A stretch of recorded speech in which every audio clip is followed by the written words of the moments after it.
కేటీఆర్ మతి స్థిమితం లేకుండా మాట్లాడుతున్నారని ప్రభుత్వ విప్ బల్మూరి వెంకట్ ఆరోపించారు. కేటీఆర్ పిచ్చి పిచ్చి మాటలు మాట్లాడితే ఊరుకోమని హెచ్చరించారు. రేవంత్ రెడ్డి పాలనను చూసి ఓర్వలేకనే కేటీఆర్ విమర్శిస్తున్నారని ఆరోపిస్తున్న బల్మూరి వెంకట్తో మా bureau chief Raj Kumar face to face. So ఈరోజు కేటీఆర్ మీట్ ది ప్రెస్లో కాంగ్రెస్పై తీవ్ర విమర్శలు చేశాడు. దానిపై స్పందించడానికి ఈరోజు మనతో పాటు విప్ బల్మూరి వెంకట్ గారు ఉన్నారు. వెంకట్ గారు చెప్పండి, కాంగ్రెస్ పార్టీ తెలంగాణ చరిత్రలో నెంబర్ 1 విలన్ అని ఇవాళ ఒక కామెంట్ చేశాడు కేటీఆర్ గారు. దానిపై మీరు ఏమంటారు? ఈరోజు కేటీఆర్ మతిస్థిమితం కోల్పోయి ఏ హోదాలో ఈరోజు బయటకు వచ్చి మాట్లాడుతుండో అవగాహన లేకుండా ఆలోచన లేకుండా మాట్లాడుతున్నట్టు చాలా స్పష్టంగా అర్థమవుతుంది.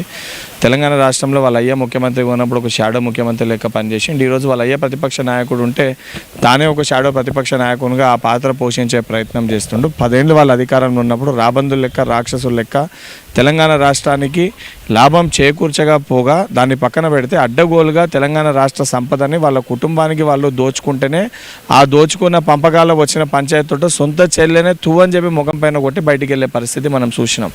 ఈరోజు అన్నీ ఉన్నా కూడా ఉద్దేశపూర్వకంగా ప్రజాప్రభుత్వము ప్రజల నుంచి మాకు వచ్చే ఆదరణని జీర్ణించుకోలేక తట్టుకోలేక వాళ్ళు ధర్నాలకు పిలుపునిస్తే ప్రజలు ఎవరు వస్తలేరని చెప్పి ఇట్లా ఆయన సన్నిహితంగా ఉన్న కొంతమంది వ్యక్తుల్ని ఈ రకంగా రెచ్చగొట్టి బల్క సుమన్ని, కౌశిక్ రెడ్డిని, దాంతోపాటు వాళ్ళ దగ్గర ఉన్న పైలట్ రోహిత్ రెడ్డి కొంతమంది వ్యక్తుల్ని సంఘ విద్రోహ శక్తులు లేక మార్చి తెలంగాణ రాష్ట్రానికి నష్టం చేకూర్చడానికి ఒక క్రియాశీలక పాత్ర కేటీఆర్ పోషిస్తుంది. 420 హామీలు ఇచ్చారు, అదంతా కూడా మర్చిపోయి కాంగ్రెస్ పార్టీ అసలు ప్రజలు మోసం చేస్తుందని కూడా ఈరోజు తెలిపారు. ప్రజలకి మేము ఇచ్చిన సంక్షేమం, మేము చేస్తున్న అభివృద్ధి పట్లనే బై ఎలక్షన్స్ కానీ, జూబ్లీహిల్స్ బై ఎలక్షన్స్ కానీ, కంటోన్మెంట్ కానీ, దాని తర్వాత మున్సిపల్ ఎన్నికలు కానీ, గ్రామ పంచాయత్ ఎన్నికలు కానీ ప్రజలు కాంగ్రెస్ పార్టీకి 1 సైడెడ్ మెజారిటీ తోటి తీర్పిస్తారు. అండ్ మేము ఇచ్చిన ప్రతి గ్యారంటీని మేము అమలు చేస్తాము, ప్రతి సంక్షేమాన్ని మేము అమలు చేసి తీరుతాము. మేము ఇస్తున్న సంక్షేమ పథకాలు కూడా ప్రజల్లో విపరీతమైన ఆదరణ వస్తుంది. అది స్వయంగా బీఆర్ఎస్ పార్టీ ఎమ్మెల్యేలే అంగీకరిస్తారు. ఇంకా కూడా సిగ్గు లేకుండా కావాలని చెప్పి కడుపు మంటతోటి మీరు చేయలేని మేము 2.5 ఏళ్లలో చేసినామని ఒక అక్కస్సుతోటి కేటీఆర్ మాట్లాడుతుండే తప్ప ఇందులో వాస్తవాలు లేవు.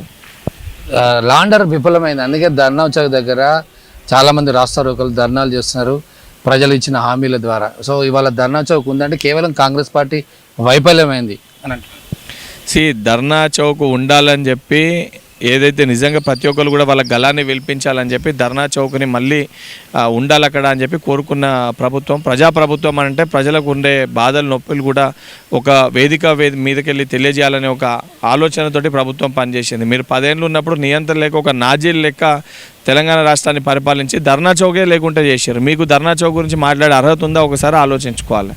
ఈ ఫ్యూచర్ సిటీపై అసలు రేవంత్ రెడ్డికి ఫ్యూచర్ లేదు, ఒక డాక్యుమెంట్ లేదు, ఒక విజన్ లేదంటున్నారు. విజన్ ఉన్న నాయకుడు రేవంత్ రెడ్డి గారు.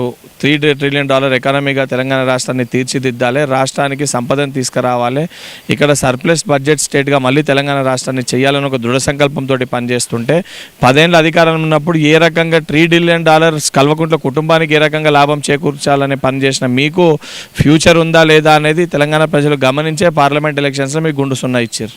$3 ట్రిలియన్ అన్నారు కదా రేవంత్ రెడ్డి, దాన్ని ఆయన ఆశాస్పదంగా అన్నాడు. అసలు ఎన్ని సున్నాలు ఉంటాయి?